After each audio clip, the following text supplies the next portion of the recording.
బుచ్చిరెడ్డిపాలెంలో CPM నాయకులు సామాజిక శంఖారావం కార్యక్రమం నిర్వహించారు.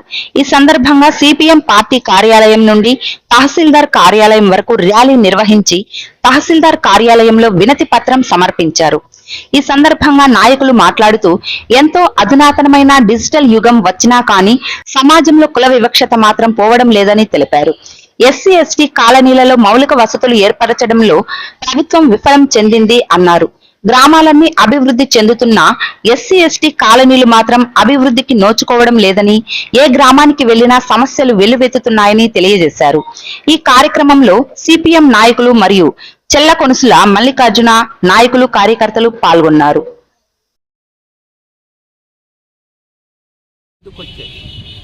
ప్రధానంగా ఎస్సీ ఎస్టీ సప్లాన్ నిధులు ఈరోజు కూడా సప్లాన్ నిధుల్ని ఆ దళిత వాడలకి ఆ పంచాయతీ పరిధిలో కానీ కార్పొరేషన్ పరిధిలో కానీ ఖర్చు పెట్టాల్సిన పరిస్థితి ఈరోజు కూడా లేదు. అలాంటి దుర్మార్గమైనటువంటి పరిస్థితి ఈ ప్రభుత్వంలో ఉంది. రెండోది, ఏదైతే రాజ్యాంగ నిర్మాత ఆ రోజు రిజర్వేషన్లు దళితులకి ఎస్టీలకి రిజర్వేషన్లు కల్పించారో ఆ రిజర్వేషన్లు కూడా ఈరోజు అన్ని ప్రభుత్వ సంస్థలన్నీ ప్రైవేటు సంస్థలకి అప్పజెప్పినందున కేంద్ర రాష్ట్ర ప్రభుత్వాలు ఈరోజు ఆ రిజర్వేషన్లు కూడా లేకుండా పోయాయి. అందువల్ల ఏదైతే ప్రభుత్వ సంస్థలు లేకపోయినా ప్రైవేటు పరిశ్రమల్లో కూడా వాళ్ళకి ఏదైతే దళితులకి గిరిజనులకి రిజర్వేషన్లు కల్పించాలి. ప్రాంతాన్ని సందర్శించాం. ఆడ ఉండేటువంటి దళిత కాలనీలు డ్రైనేజ్ సిస్టమ్ లేదు. ఇళ్లలోకి వెళ్ళిపోయి ఎంత చిన్నపిల్లలకు అనారోగ్యానికి గురి అయ్యేటువంటి పరిస్థితులు ఆ ప్రాంతంలో. అంటే గ్రామంలో మాత్రం అన్ని వసతులు ఉంటాయి, దళిత వాడల్లో మాత్రం ఇలాంటి సమస్యలు పరిష్కారం చేసేదానికి ప్రభుత్వాలు లేవు. గిరిజన కాలనీ ఉంది. గిరిజన కాలనీలో అంత్యోదయ కార్డులు ఇచ్చేదానికి 30 కేజీలు బియ్యం ఇవ్వచ్చు, ఒంటరి మహిళకి ఇవ్వచ్చు. కానీ ఆడుండేటువంటి గిరిజనులకి కనీసం చిన్న చిన్న గుడిసెల్లో ఉన్నారు, ఇళ్ళు లేవు. గిట్టిళ్ళు మేము నిర్మిస్తామనేటువంటి ప్రభుత్వం పెద్ద ఎత్తున ప్రచారం చేస్తుంది. కానీ కనీసం గిరిజనుల యొక్క సమస్యలు పట్టించుకునేదానికి, వాళ్ళు చనిపోతే గౌరవపదంగా ఏదన్నా శ్మశాన వాటికి లేదు, పెన్నా నదిలో పూడ్చిపెట్టాలి. ఎట్లా చేసిన నీళ్లు వచ్చినప్పుడు ఇంట్లోనే ఉండాల్సి వస్తుంది 3 రోజుల పాటు.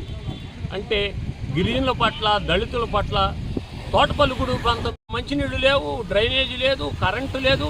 గిరిజనులకి ఏ విధంగా ఉన్నటువంటి జిల్లాలో పరిస్థితులు, శ్మశాన వాటికలు లేవు, ఒక అరుంధతి వాడికి దానికి దారి లేదు.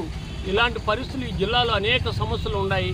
ఈ సమస్యల పరిష్కారం కోసం ఇక్కడ ఈ మండలంలో 18వ తేదీ అన్ని గ్రామాల దళిత వాడలో 18వ తేదీ బైక్ ర్యాలీ ఉంటుంది. ఈ బైక్ ర్యాలీలో ఉండేటువంటి అన్ని సమస్యలు ప్రజల దృష్టికి తీసుకుపోయేదానికి ఈ మండలంలో ప్రయత్నం చేస్తున్నారు. అందువల్ల ఈ సమస్యలన్నీ పరిష్కారం కలెక్టర్ కాడికి 24వ తేదీ ఈ జిల్లాలో ఉండేటువంటి దళిత వాడలు గిరిజన కాలనీస్ అన్ని సమీకరించి. నా పేరు మంగళ పుల్లయ్య. నేను ఆంధ్రప్రదేశ్ వ్యవసాయ కార్మిక సంఘం నెల్లూరు జిల్లా కార్యదర్శి. ఈరోజు సామాజిక శంఖారావంలో భాగంగా కుల వివక్షత లేని సమాజం కోసంగా ఈ సమాజం ఉండాలని చెప్పి సామాజిక శంఖారావం కార్యక్రమం నిర్వహించడం జరిగింది.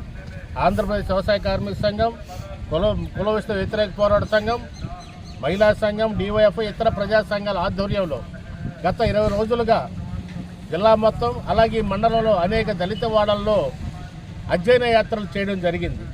ఈ అధ్యయన యాత్రల సందర్భంగా అనేక రకాల సమస్యలు ఈరోజు అధ్యయన బృందాల దృష్టికి వచ్చినాయి.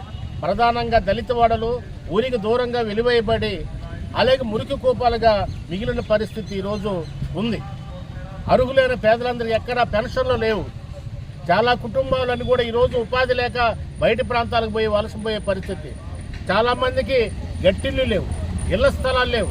ఇంకా చాలా చోట్ల తెలియకుండానే కుల వివక్షత గ్రామాల్లో ఉంది. అది కంటికి కనపడకుండా బయటికేమో బాహ్య ప్రపంచంలో చాలా బాగా ఉన్నట్టు కనిపిస్తుంది.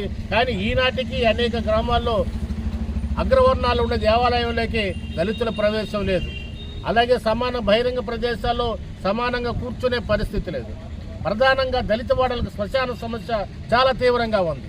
దళితుల శవాల్ని అగ్రవర్ణాల వీధిలో శవాలను రానివ్వరు. ఒకవేళ శ్మశానం ఉన్న ఆ శ్మశానం కంప చెట్లు తిరిగిపోయి దారి డొంక లేకుండా వాళ్ళు శ్మశాన అంత్యక్రియలు కూడా నోచుకునే పరిస్థితి. శ్మశాన స్థలాలు లేవు, ఇక నదుల్లోనూ ఏడో పూడ్చుకోవాల్సిన పరిస్థితి. అందుకని ఇలాంటి చాలా దుర్మార్గమైన పరిస్థితులు ఈరోజు అధ్యయన బృందాల చేతికి వచ్చినాయి. ఇంకా అనేక ప్రాంతాల్లో సామాజిక పెన్షన్లు, వితంతు పెన్షన్లు, వికలాంగుల పెన్షన్లు కూడా చాలా మందికి కూటమి ప్రభుత్వం వచ్చి 2.5 సంవత్సరం కాబోతున్న ఈ వరకు ఆ పెన్షన్లు అతిగెత్తి లేదు. ఆ పెన్షన్లు అప్లికేషన్లు ఎన్ని పెట్టుకున్నా పట్టించుకునే పరిస్థితి లేదు. అలాగే ఇళ్ల స్థలాలు లేవు, గట్టిళ్ళు లేవు. ప్రధానంగా డ్రైనేజ్ సమస్య, మురి చాలా ఎక్కడ ప్రతి అర్జునవాడ, అరుంతివాడ, గిరిజనవాడకి వెళితే ఎక్కడ వేసిన మురికి అక్కడే ఉంది. సైడ్ కాలువలు ఉండవు, కంప చెట్లతో ఎక్కడ చాలా చోట్ల సిమెంట్ రోడ్లు కూడా లోచుకునే పరిస్థితి అనేక దళిత వాడల్లో ఉంది. మన రాష్ట్రంలో ఉన్న దళితుల పరిస్థితి ఉంది, మన జిల్లాలో కూడా ఇలాంటి పరిస్థితి ఉంది. ఈ మండలంలో కూడా అనేక దళిత వాడలు చాలా ఇబ్బందుల్లో ఉన్నాయి. ఈ దళిత ప్రజల సమస్యలు పరిష్కరించాలని ఇప్పటికే అధ్యయన యాత్రలో సచివాలయాల దగ్గర ఈ సమస్యల మీద అర్జీలు ఇవ్వడం జరిగింది. ఈరోజు తహసీల్దార్ గారు కూడా ఈరోజు అన్ని మొత్తం ఈ సమస్యలన్నింటి మీద తహసీల్దార్ అర్జీలు ఇవ్వడం జరుగుతుంది. ఈ సామాజిక శంఖారావంలో భాగంగా ఈ నెల 24వ తేదీన జిల్లా వ్యాప్తంగా వచ్చిన అనేక సమస్యలన్నింటి మీద కలెక్టరేట్ ముందు కార్యక్రమం పెద్ద నిరసన కార్యక్రమం చేయాలని అనుకోవడం జరిగింది. దీన్ని విఫలం చేయడానికి కూడా అనేక రకాల ప్రజలందరూ కూడా సహకారం అందించి ఈ 24వ తేదీన జరగబోయే కార్యక్రమాన్ని కూడా జయప్రదం చేయాలని, ప్రధానంగా మండల స్థాయిలో ఉన్న దళితుల సామాజిక సమస్యలను కూడా పరిష్కరించాలని అధికారులు